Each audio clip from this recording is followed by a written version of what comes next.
जल, पृथ्वी, अग्नि, वायु, आकाश इनसे है। जल जल में चला जाएगा, पृथ्वी तत्व में मिल जाएगा, वायु तत्व में चला जाएगा, अग्नि तत्व में समाहित हो जाएगा, आकाश तत्व में समाहित हो जाएगा। पर तुम्हारा क्या होगा, ये सोचने वाला विषय है। तुम कौन हो? हु एम आई? कहां से आए हो? क्यों आए हो? क्यों यहाँ यात्रा कर रहे हो?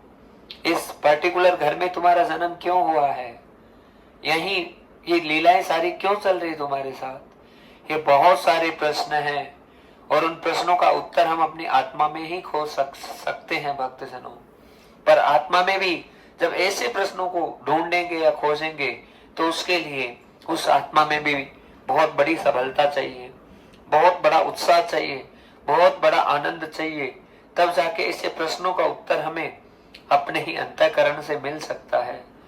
यदि हम अपने अंतःकरण से इन सारे प्रश्नों का उत्तर चाहते हैं तो बहुत जरूरी है कि हमको भजन करना पड़ेगा। बिना भजन के हमारी बात नहीं बनेगी, ये बात एकदम पक्की है।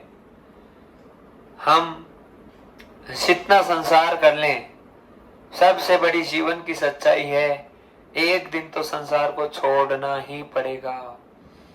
सब कुछ जो आपने इकट्ठा किया है, जो आपने बनाया है, जिसका आपने निर्माण किया है, वो सब कुछ यहीं रह जाएगा। आपके साथ में केवल और केवल कितना नाम आपने जपा भगवान का, कितना आपने दान किया, कितना आपने अच्छे अच्छे कर्म अपने हाथों से करवाए, कितना संतों की सेवा की, कितना ब्राह्मणों के लिए, विप्रों के लिए आपका समर्पण रहा। बस केवल और केवल यही प्रश्न है। जब आप शरीर छोड़ के जाएंगे तो उनका उत्तर खुद भगवान देने आएगा।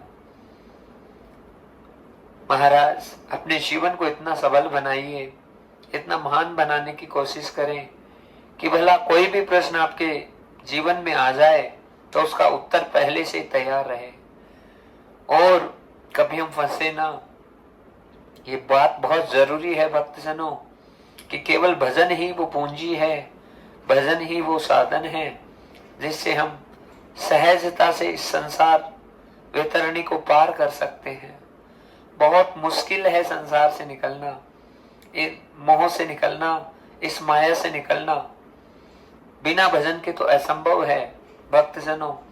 कोई भी साधन कर लीजिए, बिना भजन के कोई भी साधन पुष्ट नहीं होगा। और केवल